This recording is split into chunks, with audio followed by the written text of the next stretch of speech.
Hello everybody, in this video we're going to cover, as always, the May 2021 Visa Bulletin. We see some interesting advances in employment-based categories, but this time we see also advances in the family-based categories as well. We predict that the family-based limit for fiscal year 2022 will remain at 226,000, while the employment-based limit for fiscal year 2022 will likely to increase to 275,000. In this video, we'll go over some additional predictions as well as go through the two bulletins, employment and family, in more detail. So, what are you waiting for?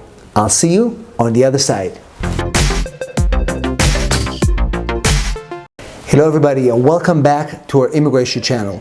This is a place where we get the most up-to-date immigration news, immigration updates, and everything else that you need to make your immigration journey less stressful. My name is Jacob Sapochnik and I'm an immigration attorney located in San Diego, California, and we help clients in all 50 states. If you're here for the first time, make sure to subscribe to our channel, click the notification bell so you won't miss any of our videos, and also give us a big like so YouTube will be able to share this channel with more people just like you. So, in this video we're going to talk about the May 2021 Visa Bulletin. We do this every single month. We go through the bulletin and we also try to give you some predictions based on the visa number of movements as well as other information we are able to collect for you. So what's interesting about this May 2021 Visa Bulletin? We definitely see some advancements in the final action dates, specifically for India and China in the employment-based category. We also believe that EB2 India and China will continue to advance significantly on the employment side for the rest of the year. The EB1 category in the employment side is current for all countries and will remain current throughout the end of the year, as we predicted in our previous video last month. Final action cutoff date for China moved forward by 3 months to December 1st, 2016.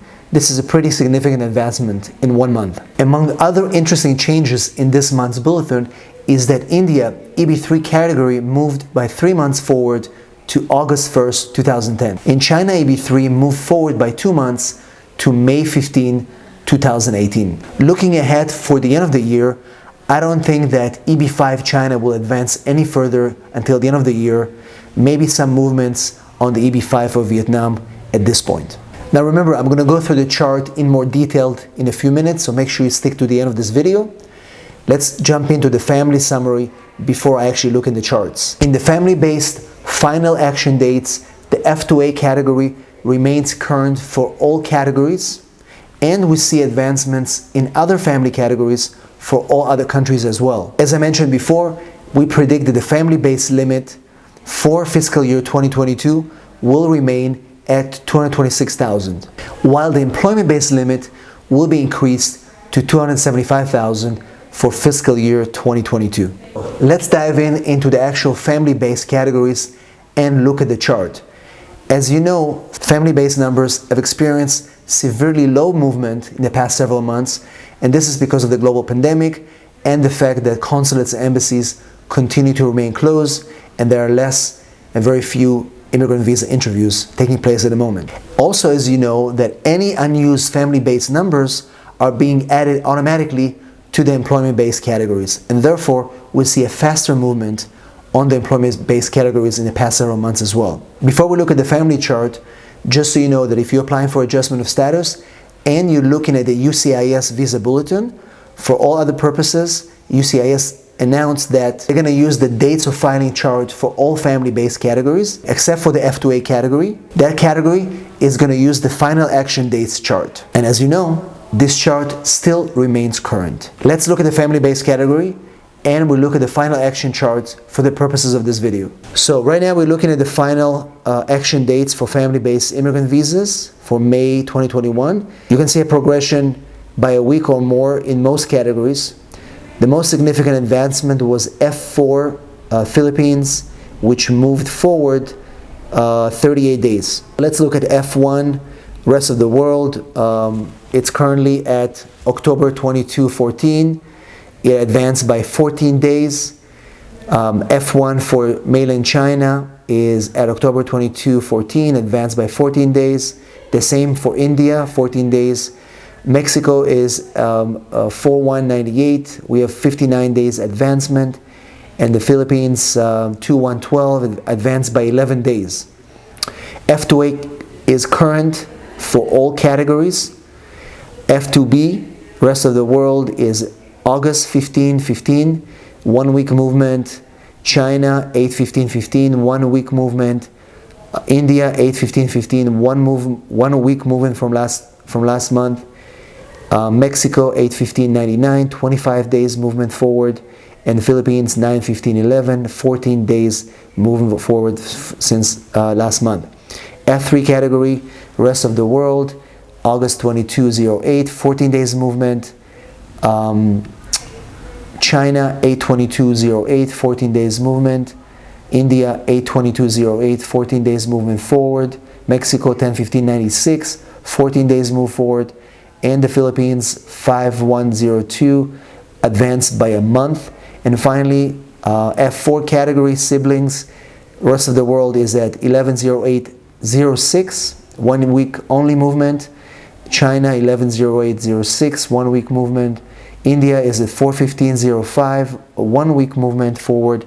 And Mexico is 08-08-98, 18 days forward, and still a very slow movement in Mexico. And the Philippines at 5-01-02, 31 days moving forward. So as you can see, we definitely see a movement forward in the family-based category, but it's still quite slow. And again, the reason behind it is embassies and consulates are not pushing visas forward as much as they should, and so we see a slower movement on the family side.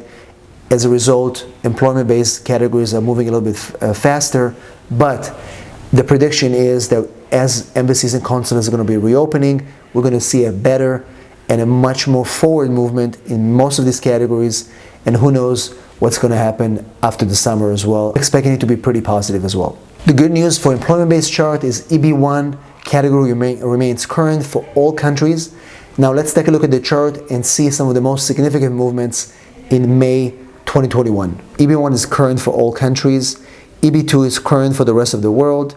Mainland China, we're looking at 12-01-16, a movement of 3 months, that's pretty good. India 08-01-10, 3 months forward movement. Mexico is current EB2. Philippines is current EB2.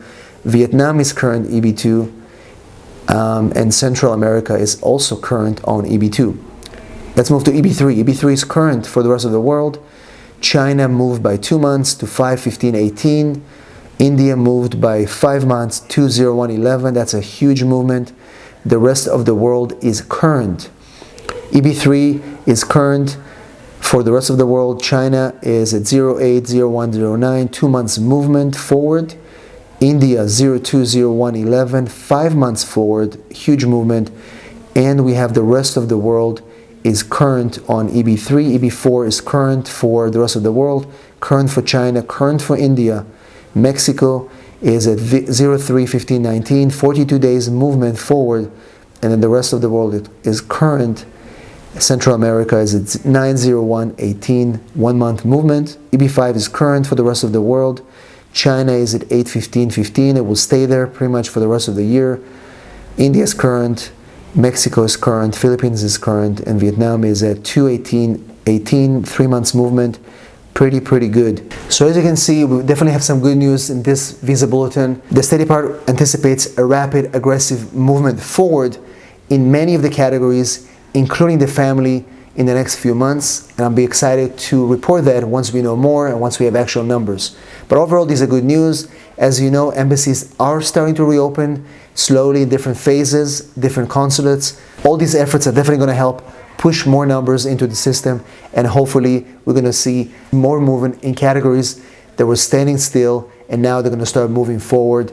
Even if it's only a few weeks, only a few months, it's still better than just sitting and waiting. So, of course, I'll keep you posted once we have more information. Once again, if you have questions or any comments about this video, please post them in the comments below.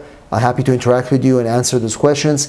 If you need my assistance, make sure you send me a text. The phone number is right here, 619-483-4549. We're getting a lot of texts from you guys. We're gonna get to all of you. Sometimes it takes a couple of days to answer those text messages, but we promise we're on it. So once again, if you're here for the first time, don't forget to click the notification bell, subscribe to our channel so you don't miss any of our videos, and also give us a big like so YouTube will be able to share this video with more people just like you. Thanks for watching as always, and I'll see you at our next video.